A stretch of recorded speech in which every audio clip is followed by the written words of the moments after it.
I think Sherlock Holmes is very close to you. I mean, he's a collector, he's an inquirer, and he's a rational man who is afraid of giving way to too much emotion or too much passion. You don't think I'm emotional or passionate? Do you want me to mention some names? You want to ask some people?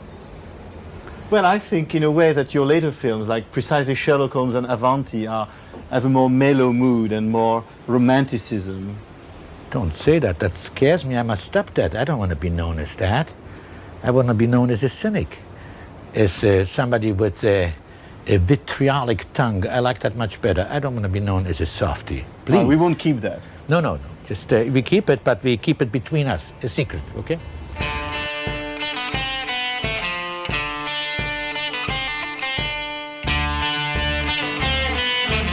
Il y a une place particulière de Billy Wilder qui est pour moi la particularité de cette place fait partie des choses qui m'ont donné envie d'écrire le livre. C'est quelqu'un qui a marqué l'histoire du cinéma, incontestablement, avec Sunset Boulevard, avec Assurance sur la mort, et quelques films comme ça, certains Lame Show, que tout le monde reconnaît comme des dates, et en même temps il y a une lourdeur chez lui, une grossièreté, quelque chose d'un peu trop démonstratif qui a fait que ça n'a jamais été un auteur cahier.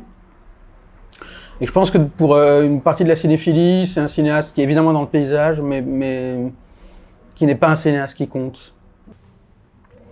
Donc ce cinéaste qu'on dit cynique, ce cinéaste qu'on dit lourd, ce cinéaste qu'on dit vulgaire, qu'est-ce que ça veut dire? Alors face à ça, il y a toujours deux attitudes. Il y a l'attitude assez classique qui consiste à dire « il n'est pas vulgaire, il a une finesse que je vais faire valoir, voilà, qu'on n'avait pas su voir.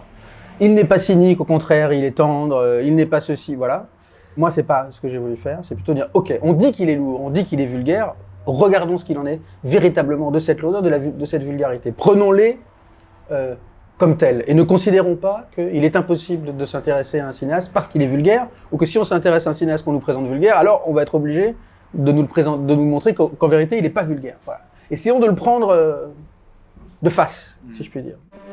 There are two kinds of people in this world. Those who will do anything for money.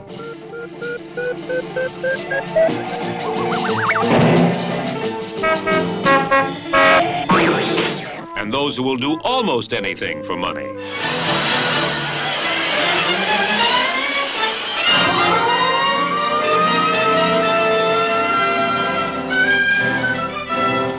Alors, The Fortune Cookie est un film que moi, et peut-être aujourd'hui celui que je préfère, c'est l'histoire d'un caméraman de la télévision qui est blessé sur un terrain, en filmant un match de baseball, football américain, pardon, blessure bénigne, mais son beau-frère, qui est un avocat véreux, décide de faire croire à une blessure extrêmement grave pour poursuivre la chaîne de télévision, le stade et l'équipe de foot, pour un montant d'1 million $. Hey, fasten your seatbelt. Those things go 8 miles an hour.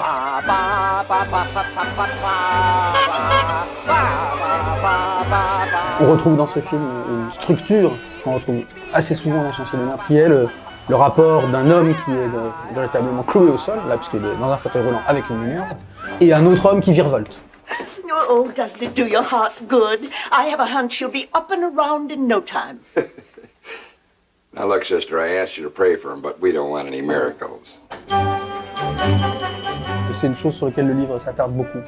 C'est comment le mouvement arrive chez Wilder, et j'essaie de décrire, j'espère de manière convaincante, mais aussi un peu complète, comment est-ce que le mouvement chez lui est lié à l'immobilité.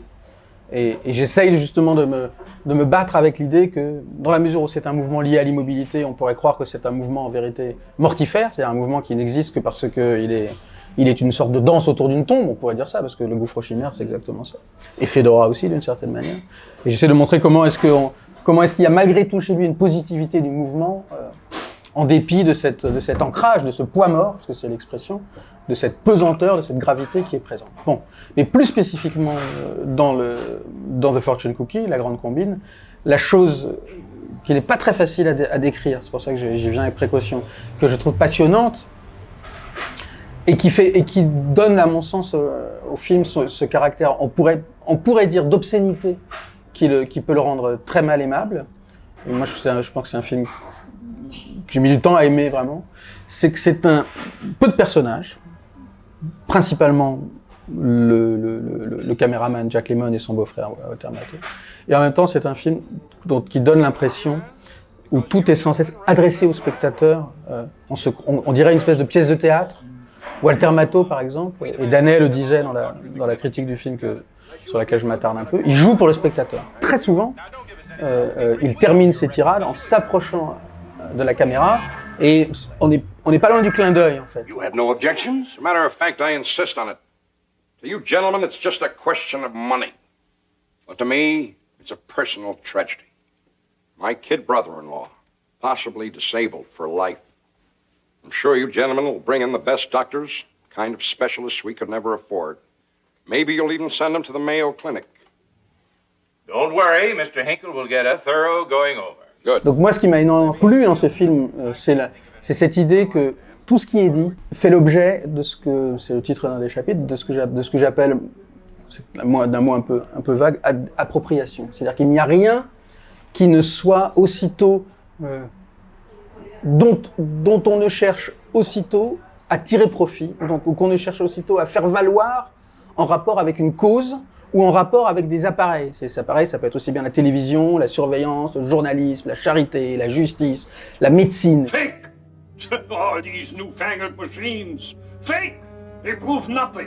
On n'est plus... Alors, c'est difficile de le dire comme ça, parce que moi, je considère quand même que c'est un grand film, mais si on compare ce film à un autre de ces films sur l'assurance, qui est évidemment Assurance sur la mort, qui est un film qui a vraiment un rôle capital dans l'histoire du cinéma, c'est un des premiers films noirs, il a un rôle, je dirais, objectif, qu'on l'aime ou pas. Dans Assurance sur la mort, Double Indemnity, c'est un film qui est encore conduit par une voix off, qu'on connaît bien, caverneuse, il y a quelque chose comme ça. C'est un film qui nous enveloppe. Et là, c'est un film où tout est complètement à nu. Voilà. C'est un film où tout est à nu, y compris les moyens du cinéaste. Et peut-être d'abord les moyens du cinéaste, qui nous exposent la structure de sa narration, et qui ne cherche pas, si je puis dire, mais ça il faut aimer le film pour le voir comme ça, qui ne cherche pas, c'est le film d'une arnaque, c'est le film qui dénonce évidemment une arnaque, mais ce film lui-même se présente comme une sorte d'arnaque, si je puis dire. Et ça me plaît beaucoup, je dois dire. You also broke political taboos. You know, when you made Ninotchka, you were far in advance of its time. It was when you wrote Ninotchka, it was a lightweight comedy, but it told everything about the trials and the purges in Russia. And 30 years later, you did 1, 2, 3, 25 years later, which was a film about anticipating the whole Russian-American connections, business connections. Coca-Cola. 1, 2, 3 rose a hell too. I mean, it was attacked by both left and right. Isn't that nice? I love it, you know, to irritate everybody.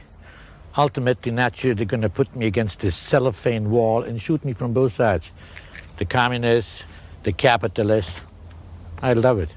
1, 2, 3, 61, 1, 2, 3, qui est un film qui met en scène James Cagney dans le rôle d'un cadre supérieur de Coca-Cola à Berlin-Ouest, et dans une situation un petit peu rocambolesque où il doit, en 4e vitesse, trouver une manière il accueille la fille de son patron, qui est tombée amoureuse d'un communiste enragé, joué par Horst Buchholz, et il doit le transformer, ce jeune homme, pour le rendre acceptable à son patron, et lui-même espérer que du coup il aura la promotion qu'il espère, parce qu'il n'a qu'une envie, c'est de quitter Berlin-Ouest pour aller, je crois, à Londres. Wait! Who's paying for this foolishness? Relax, you've got assets, all that Coca-Cola stuff. You expect me to sit on my assets and just clip coupons? Don't worry, the baby will clip the coupons. We'll put all the money in his name. Sit down, please.